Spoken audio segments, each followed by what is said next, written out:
नमस्कार भक्तजनों।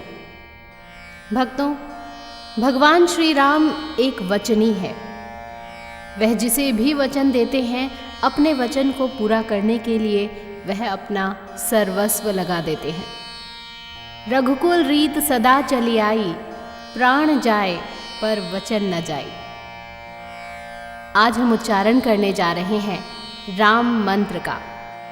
रामाय रामभद्राय रामचंद्राय वेधसे, रघुनाथाय नाथाय सीताय पतये नमः।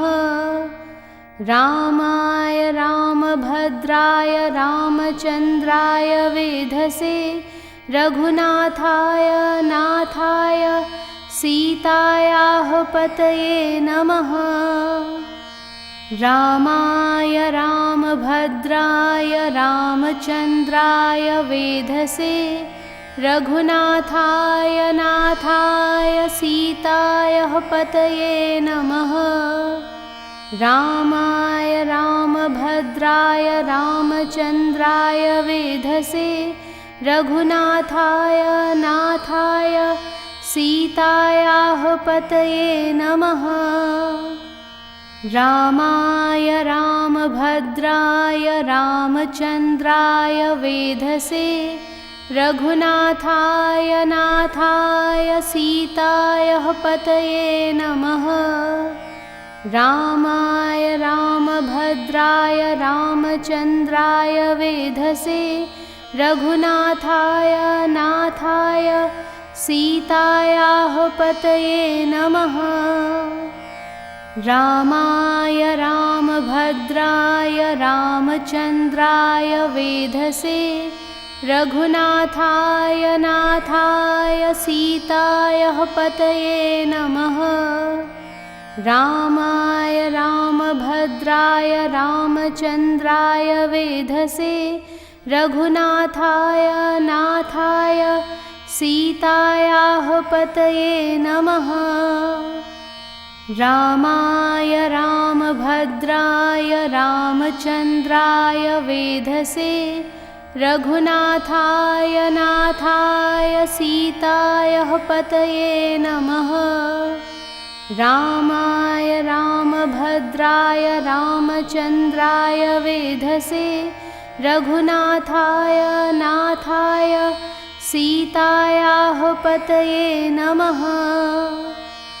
रामाय रामभद्राय रामचंद्राय वेधसे, रघुनाथाय नाथाय सीतायाः पतये नमः।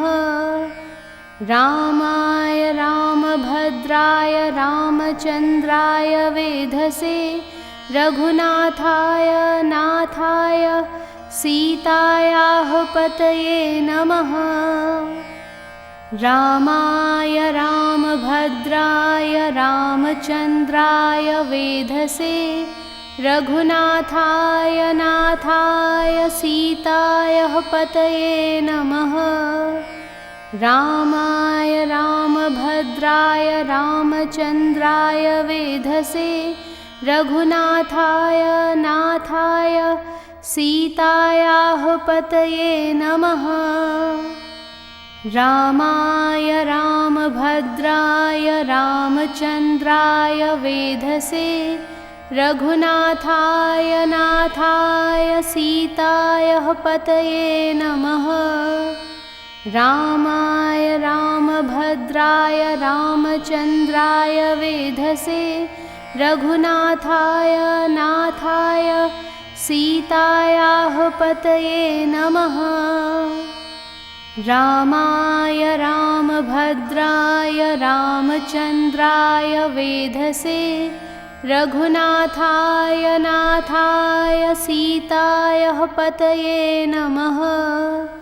रामाय रामभद्राय रामचंद्राय वेधसे, रघुनाथाय नाथाय सीतायाः पतये नमः।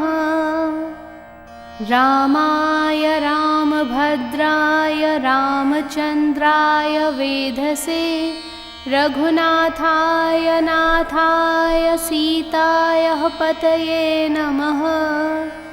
रामाय रामभद्राय रामचन्द्राय वेधसे रघुनाथाय नाथाय सीतायाः पतये नमः। रामाय रामभद्राय रामचन्द्राय वेधसे रघुनाथाय नाथाय सीतायाः पतये नमः। रामाय रामभद्राय रामचन्द्राय वेधसे रघुनाथाय नाथाय सीतायाः पतये नमः। रामाय रामभद्राय रामचन्द्राय वेधसे रघुनाथाय नाथाय सीतायाः पतये नमः। रामाय रामभद्राय रामचन्द्राय वेधसे रघुनाथाय नाथाय सीतायाः पतये नमः। रामाय रामभद्राय रामचन्द्राय वेधसे रघुनाथाय नाथाय सीतायाः पतये नमः। रामाय रामभद्राय रामचन्द्राय वेधसे रघुनाथाय नाथाय सीतायाः पतये नमः। रामाय रामभद्राय रामचन्द्राय वेधसे रघुनाथाय नाथाय सीतायाः पतये नमः। रामाय रामभद्राय रामचन्द्राय वेधसे रघुनाथाय नाथाय सीतायाः पतये नमः। रामाय रामभद्राय रामचन्द्राय वेधसे रघुनाथाय नाथाय सीतायाः पतये नमः। रामाय रामभद्राय रामचन्द्राय वेधसे रघुनाथाय नाथाय सीतायाः पतये नमः। रामाय रामभद्राय रामचन्द्राय वेधसे रघुनाथाय नाथाय सीतायाः पतये नमः। रामाय रामभद्राय रामचन्द्राय वेधसे रघुनाथाय नाथाय सीतायाः पतये नमः।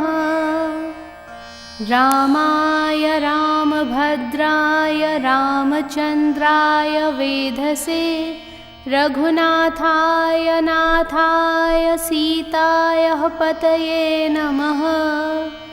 रामाय रामभद्राय रामचन्द्राय वेधसे रघुनाथाय नाथाय सीतायाः पतये नमः।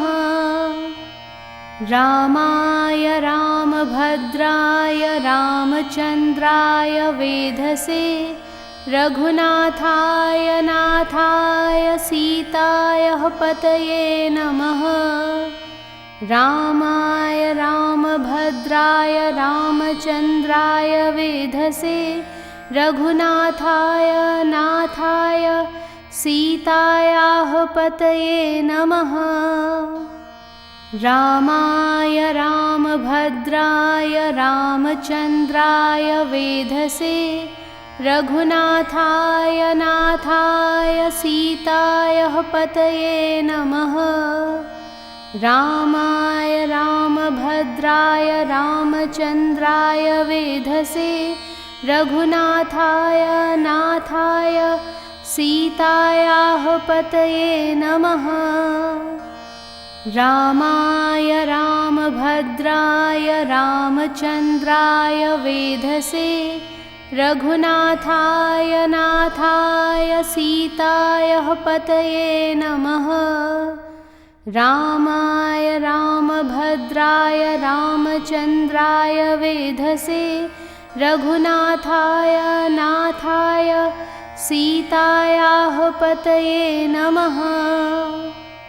रामाय रामभद्राय रामचन्द्राय वेधसे रघुनाथाय नाथाय सीतायाः पतये नमः। रामाय रामभद्राय रामचन्द्राय वेधसे रघुनाथाय नाथाय सीतायाः पतये नमः। रामाय रामभद्राय रामचन्द्राय वेधसे रघुनाथाय नाथाय सीतायाः पतये नमः। रामाय रामभद्राय रामचन्द्राय वेधसे रघुनाथाय नाथाय सीतायाः पतये नमः। रामाय रामभद्राय रामचन्द्राय वेधसे रघुनाथाय नाथाय सीतायाः पतये नमः। रामाय रामभद्राय रामचन्द्राय वेधसे रघुनाथाय नाथाय सीतायाः पतये नमः। रामाय रामभद्राय रामचन्द्राय वेधसे रघुनाथाय नाथाय सीतायाः पतये नमः। रामाय रामभद्राय रामचन्द्राय वेधसे रघुनाथाय नाथाय सीतायाः पतये नमः। रामाय रामभद्राय रामचन्द्राय वेधसे रघुनाथाय नाथाय सीतायाः पतये नमः। रामाय रामभद्राय रामचन्द्राय वेधसे रघुनाथाय नाथाय सीतायाः पतये नमः। रामाय रामभद्राय रामचन्द्राय वेधसे रघुनाथाय नाथाय सीतायाः पतये नमः। रामाय रामभद्राय रामचन्द्राय वेधसे रघुनाथाय नाथाय सीतायाः पतये नमः। रामाय रामभद्राय रामचन्द्राय वेधसे रघुनाथाय नाथाय सीतायाः पतये नमः। रामाय रामभद्राय रामचन्द्राय वेधसे रघुनाथाय नाथाय सीतायाः पतये नमः। रामाय रामभद्राय रामचन्द्राय वेधसे रघुनाथाय नाथाय सीतायाः पतये नमः।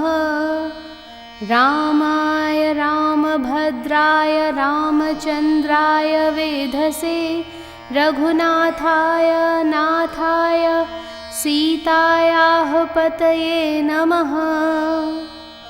रामाय रामभद्राय रामचन्द्राय वेधसे रघुनाथाय नाथाय सीतायाः पतये नमः। रामाय रामभद्राय रामचन्द्राय वेधसे रघुनाथाय नाथाय सीतायाः पतये नमः। अर्थात यह मंत्र भगवान श्री राम के कई नामों को संबोधित करता है। यह रघुकुल के वंशज राम की स्तुति है। यह उन्हें माता सीता का पति और सबसे सम्मानित व्यक्ति कहता है, जो दुख को समाप्त कर सकता है और खुशी को बढ़ावा दे सकता है। भक्तों, इस मंत्र का जाप करने वाला एक निश्चिंत जीवन जी सकता है, क्योंकि वह जानता है कि भगवान राम जिंदगी के हर कदम पर उनके साथ खड़े हैं और ज़रूरत पड़ने पर सही राह दिखाएंगे। यह शक्तिशाली राम मंत्र, इसका पालन करने से व्यक्ति के जीवन में स्थिरता आती है, सभी प्रकार के सुखों से उसका जीवन भरपूर हो जाता है और आनंदमयी हो जाता है। इस मंत्र का उच्चारण आप कभी भी सुबह सुबह सोमवार के दिन करें तो अति उत्तम होगा। इसका उच्चारण आप 9, 27, 54 या 108 बार कर सकते हैं। और सभी भक्तजन एक बार मेरे साथ हाथ उठाकर सच्चे श्रद्धा भाव से कहें, जय श्री राम।